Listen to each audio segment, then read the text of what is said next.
Welcome back everyone to the Organic Archery YouTube channel. Today's video is part 5 in the 6-part Art of Arrow Making series. And today I'm going to show you several different ways to fletch primitive arrows by hand. I'll cover the simple 2-fletch, the classic 3-fletch, and the Eastern Woodlands 2-fletch. No matter which style you go with, it's really your personal aesthetic preference. And at the end of the day, fletching serves one purpose, and that's to create drag on the end of the arrow to steer it. And it all boils down to surface area. So it doesn't really matter if you have a 2-fletch or an 8-fletch arrow, so long as you have approximately the same surface area, and there's no real scientific formula for that, just enough feather to create enough drag to steer the arrow, it doesn't really matter. Of course, there are some power tools that could speed up certain parts of this process, but as always with power tools, you increase your risk of wasting material. For example, I've ground a lot of feathers over the years on a belt sander, but it takes material away so quickly that you can waste some feathers. So I've come to prefer the by hand method, because it gives you much greater control over the process, and it really doesn't take that much longer. So here are some great examples of different fletching styles and what I mean by increasing or decreasing the surface area.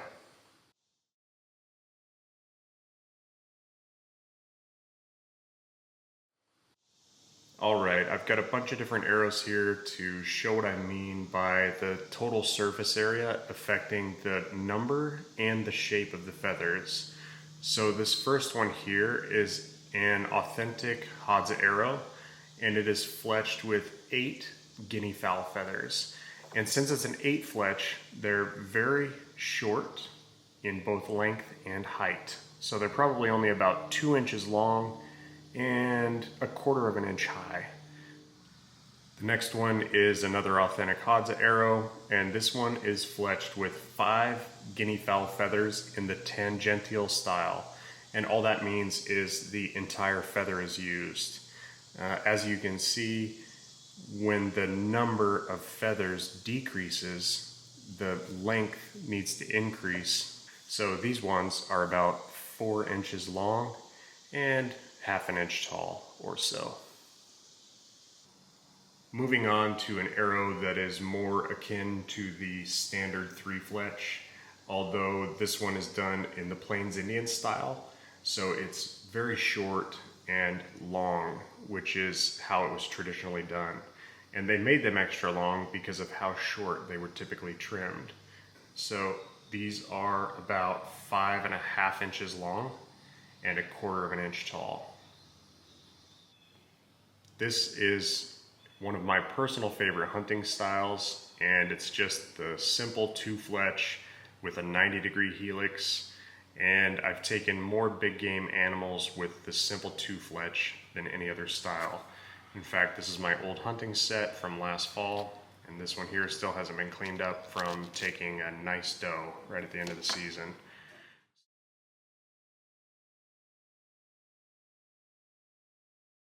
So it is very easy to make.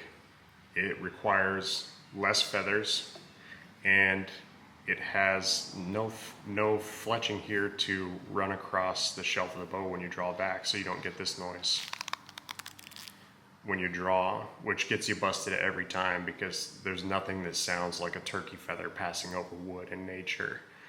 But you can see I'm following the surface area mantra, and when I'm using a 2-fletch, I make them about 6 to 6.5 inches long and a little bit over 1/2 inch tall. The next example is more of a standard 3-fletch with a shield cut, although these are cut quite a bit larger than they need to be because these are my shop arrows and I need them to fly fairly well out of a variety of different bows. So the best way to mitigate flight issues that are associated with improperly spined arrows is just to increase the surface area of the fletching.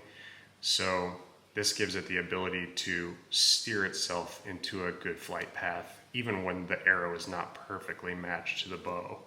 So these are probably 30% larger than they need to be, but it gives me the ability to test many different bows of many different draw weights and get good arrow flight.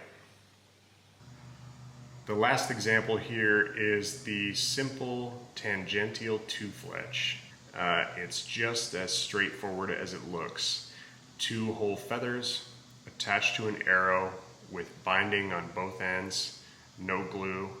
There's a little bit of prep work that goes into the front here to make a smooth transition over your hand, but otherwise, just put some feathers on an arrow.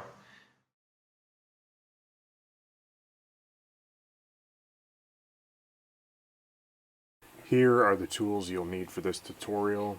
We've got a set of shears for trimming the feathers, a razor knife for splitting them, a jig that's just 2 pieces of wood on a hinge for holding the feathers for grinding, a block of wood with a little 80 grit sandpaper on it for grinding the feathers, pencil, of course, for marking, some artificial sinew for binding, and a little jig here that's just a piece of wood with different measurements on it, and it makes things go a little quicker.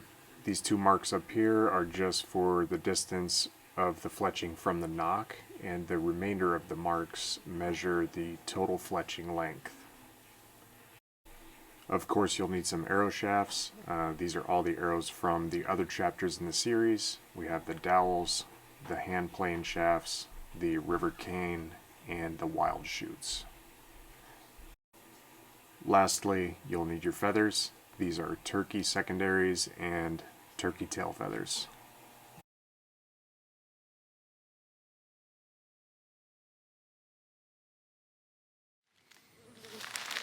I like to organize all my feathers in these Ziploc bags to keep them separated in right and left wing containers. If you don't already know this, you want to make sure you fletch your arrows with all left wing or all right wing feathers. And I'm omitting anything that has damage, so those get set aside. But I'm basically just looking for 2 clean ones that are from approximately the same area on the bird that look kind of closely matched. And we'll start with the easy two-fletch with a 90-degree helix, so we only need 2. If you look at these feathers, they've got a curve to the left, and there are veins on the inside of the curve and on the outside of the curve, so I'm just going to strip away the veins on the outside of the curve.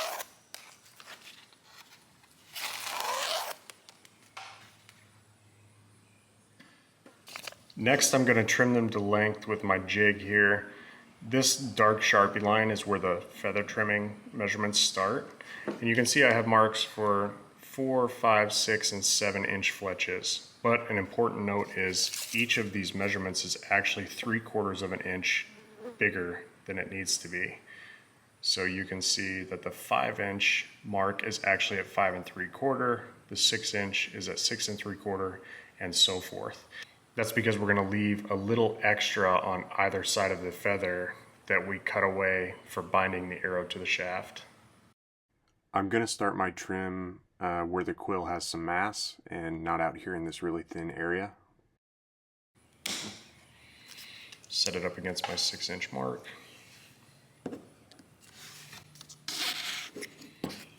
Trim it to length.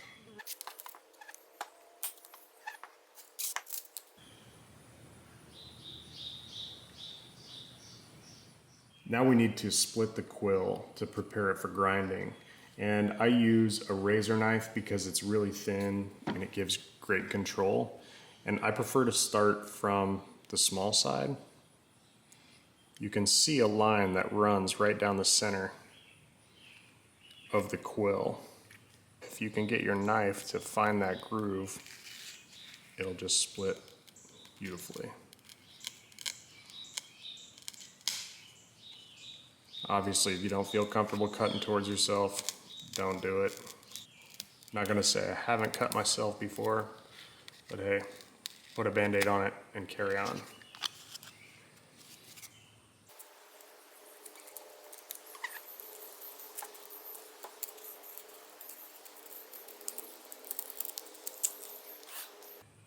Now I like to examine them to see if there's any extra material that needs to be trimmed off. It's pretty thick in this area, so just gonna take a minute to whittle this down. You could grind through this extra material, but anything that you can get with the knife is gonna make grinding a lot easier.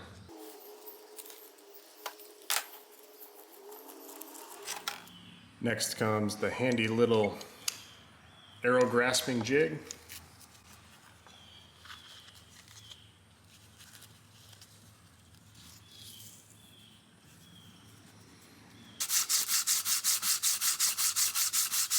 Just do a little bit of grinding to get everything evened out. I'm really squeezing this clamp hard so that the feather doesn't get wrinkled or damaged.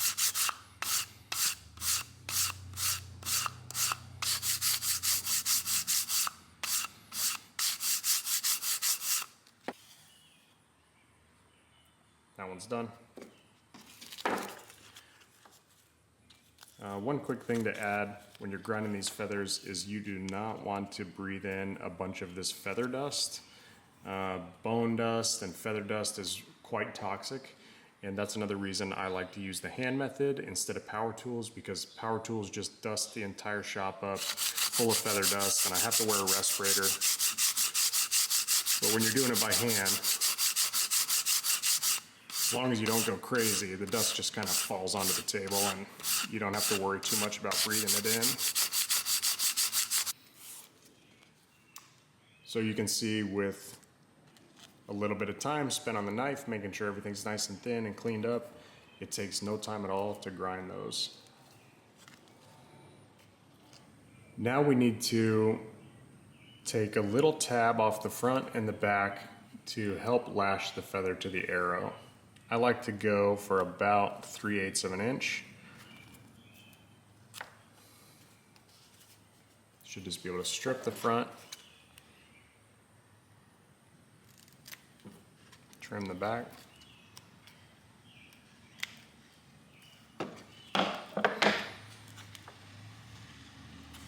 That's the reason you make your jig 3/4 of an inch longer, because now that I've taken 3/8 off this end and 3/8 off that end, it's 3/4 of an inch shorter, and now I have a perfect 6-inch fletch.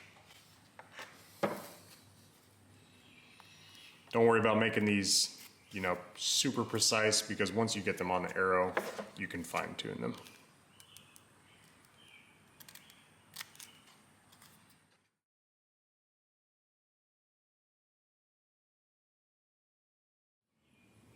All right, I've got my jig back out. These two marks right here for the knock end. I put the end of the arrow right here. This one is 3/4 of an inch from the end, and this one is 1 1/4 inch from the end. The 3/4 mark is for plain style arrows, because the plains Native Americans tended to fletch really close to the knock. The 1 1/4 mark is for more of a standard fletch that gives you plenty of room to get your fingers in between the feathers and the bowstring. So I'm going to mark these on the flat side of the knock for a 2-fletch. All right, time to attach these feathers. I like just a thick, basic super glue. There are many different fletching glues out there, but I don't like extended dry times, and I've never had any issue at all with super glue, so that's what I go with. So I'm going to put a little bit just on the tab on the back end of the feather.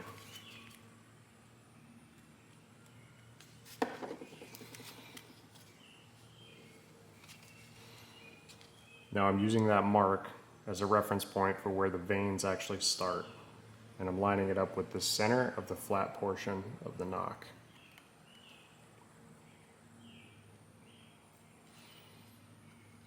Just hold it for a couple of seconds. You don't have to worry about those special fletching glues that take like half an hour to put a single feather on. Ain't nobody got time for that. Next, I'm going to take a piece of artificial sinew, and one of the biggest mistakes I see beginners make is they use the entire strand to fletch their arrows, and they end up with this big, bulky binding that it just doesn't look like it's very smooth over the hand, and it wastes a lot of material.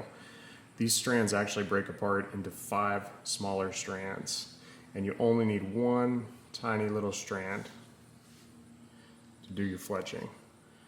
So you can see just how small these break up. So I'm going to pull out a single strand.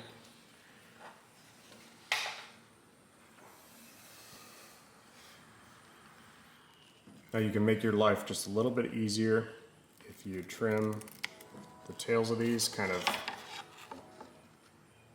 haphazardly here,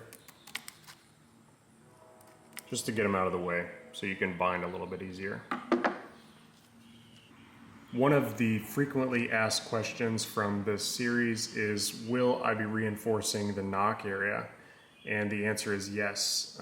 It doesn't matter which wood species you use. If it is a self arrow, you must reinforce the area below the knock. So I save it for the fletching process because I can just bind the back of my feathers down and reinforce my knock all at the same time, and it saves extra steps. Just applying a really thin coat here. It's proving to be a little bit difficult to do this all on camera. It's not my usual body position here. But just hold that thread for a second to let it grab to the super glue.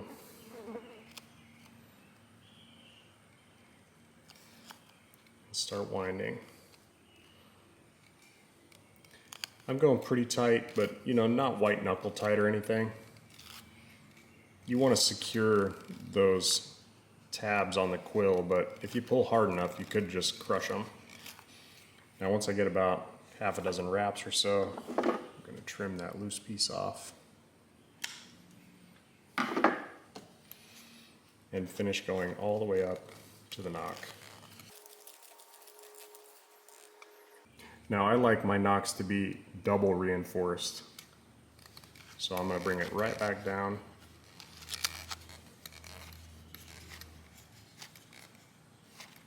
To right there, the top of the quill, so that little 1/4 of an inch or so is double reinforced. Throw a simple overhand knot in it. Tuck it under.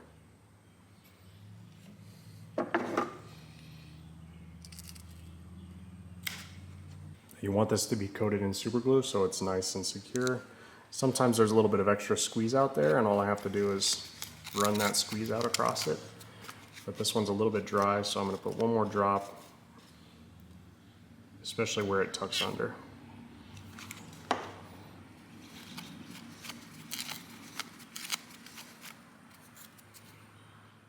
I'm going to do a quick dry run for you guys, because once the super glue hits the feather, it's game time. But if I were to go flat side to flat side, that would be your standard straight fletch.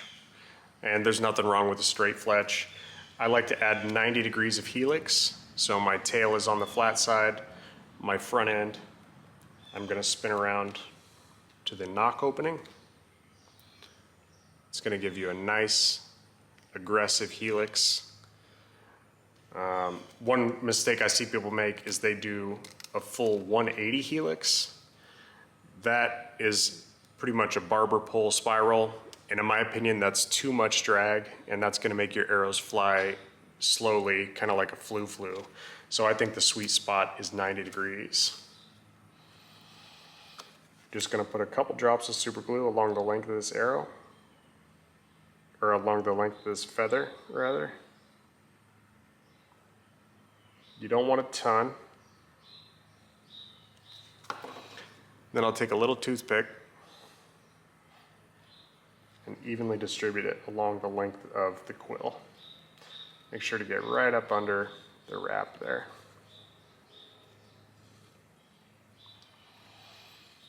Now take the tab, pull a little bit of pressure on the feather so you get a nice tight bind to the shaft. Bring it around to the knock opening and hold it for 10 seconds. If you get air gaps right here, you're just not pulling the tab hard enough. Rinse and repeat.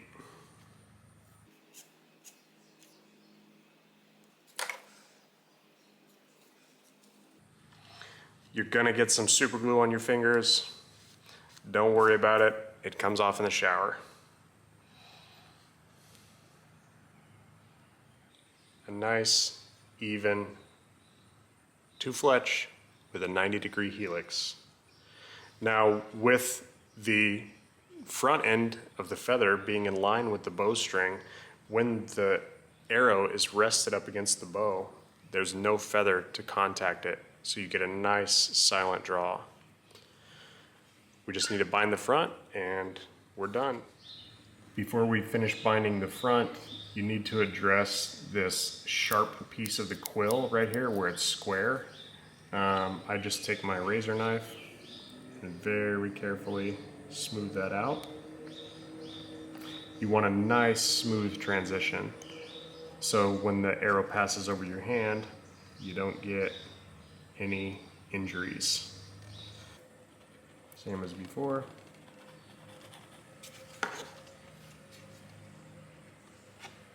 A little bit of super glue.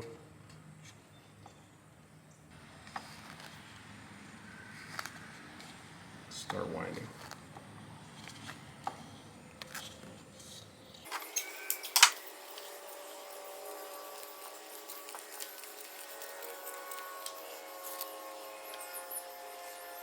Simple overhand knot.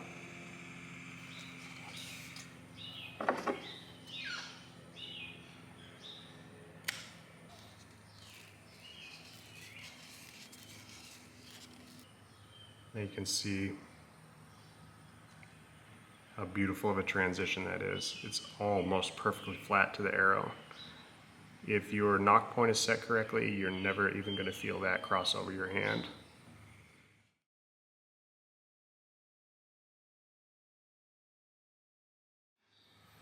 All that's left to do is trim the feathers to shape.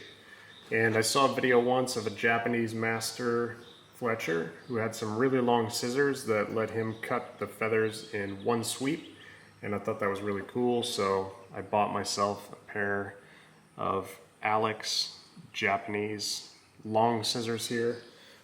Pretty easy to find online. I think they cost like 40 bucks. Right before I trim these, I just want to make sure my veins are in really good shape, really nestled nicely together. If your veins look crazy and they're all wavy or damaged, all you have to do is roll them over a pot of steaming water to get them to look like new. So keep that one in your toolbox for ruffled feathers.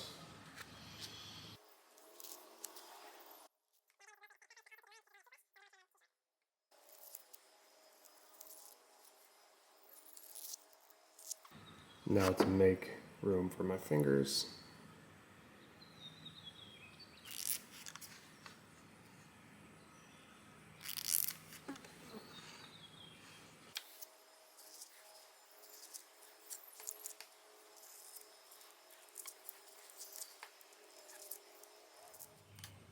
There you have it, the simple and effective two-fletch. It's basically just a long and tall shield cut with a 90-degree helix.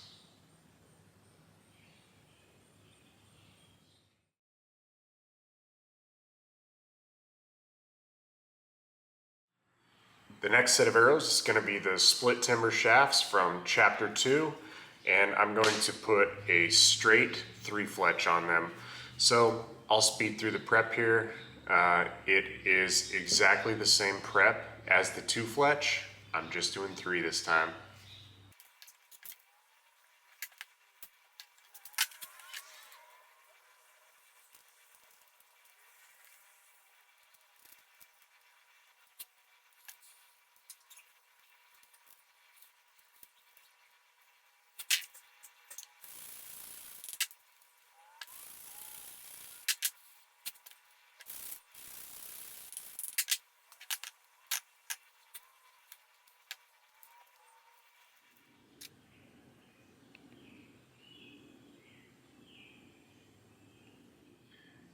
With a straight three-fletch, I'm going to use the same measurement and go 1 1/4 from the end of the arrow. Here's a pro tip for getting the feathers perfectly aligned every time. The first one will go right down the center of the flat side of the knock, and then you just put the next one right in line with this edge of the knock, and the next one in line with this edge of the knock. That's going to give you a perfect 120 degrees separation every time with no guesswork.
Now's your chance to even the vanes up if they're not quite perfect.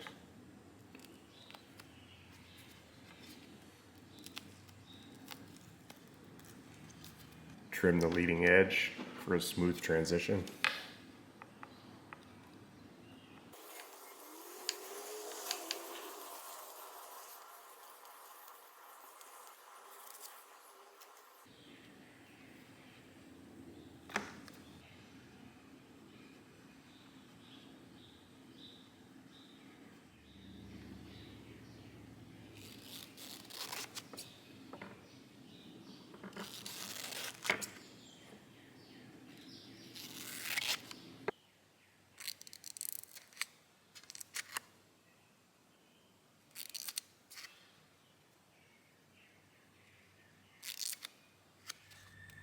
There you have it, the tried and true traditional 3-fletch with 5-inch feathers. Obviously the feather shape options are endless. You can do shield cut, parabolic, low and long, pretty much whatever your heart desires.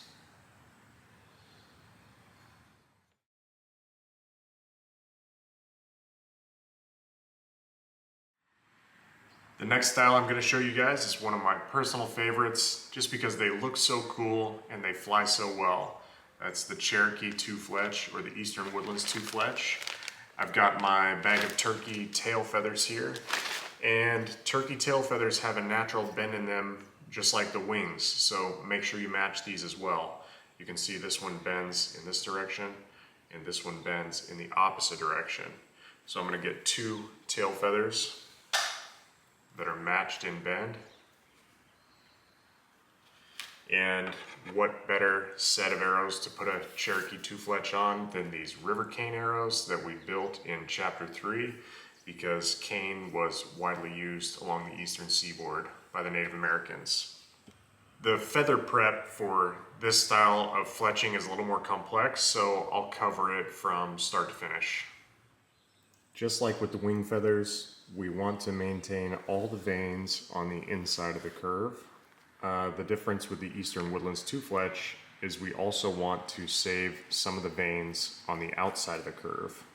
So the first thing I'm going to do is come right down here, pretty much right to the bottom of the black, and I'm going to establish where the fletching actually starts.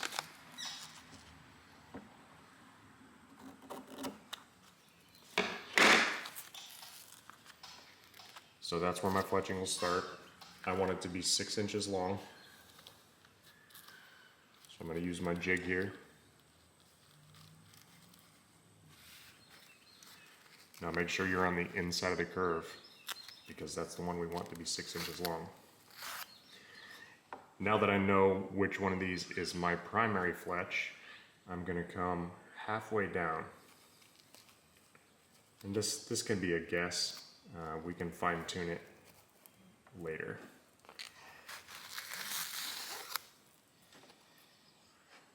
Next, I like to do a little trimming while the feather is still off the arrow, because these are a little bit more difficult to trim once they're attached.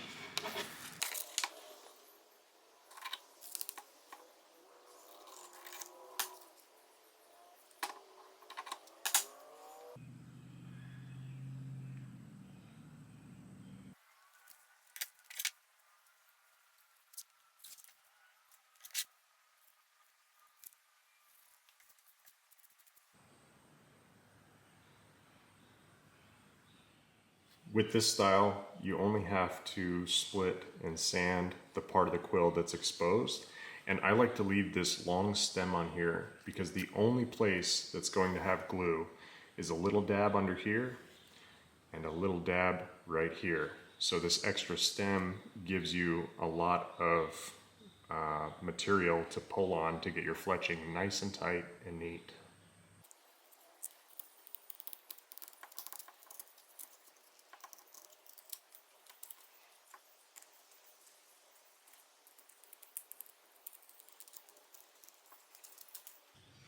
It's the same method for grinding, except I'll grind a little bit past my fletching area.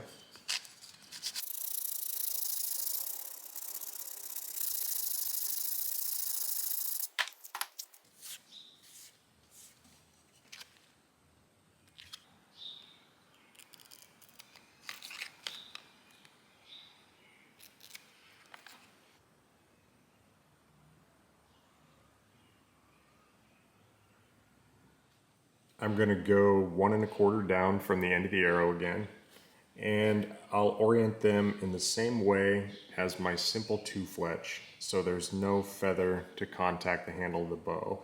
So we're going to start by attaching them to the flat side of the nock. And you have the option to put these dull side facing out or vibrant side facing out. There's no right or wrong way. But the reason I like to go dull side out is because there's a very pronounced ridge on this side of the feather. And if you place that against the shaft, it tends to roll around and it makes it very difficult to get a neat looking fletching. But on this side of the feather, it's very smooth. So if you go dull side facing out, it lays nice and tight to the shaft and you get a very tidy application. These can be a little trickier to get adhered because they're kind of slippery. So I'm going to start with a little bit of a wrap here. Sometimes these Eastern Woodlands fletches just take some fooling around to get them just right.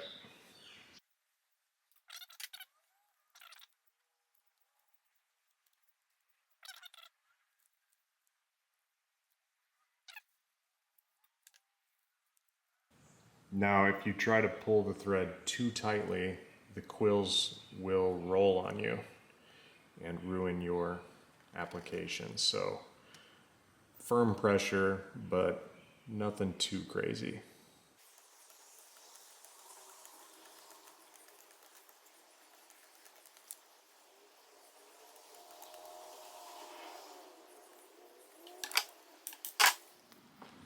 Now, the only other place we're going to use glue for these are right on the front side of the vein here, where the tab will actually be connected to the arrow.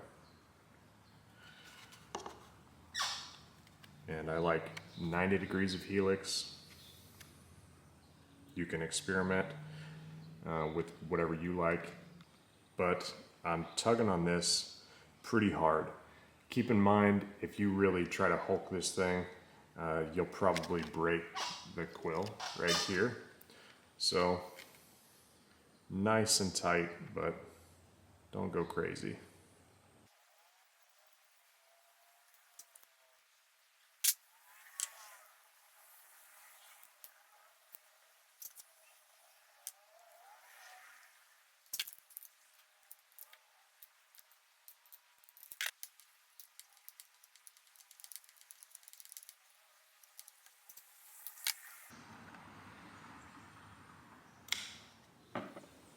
That's all there is to it for the Eastern Woodlands two-fletch.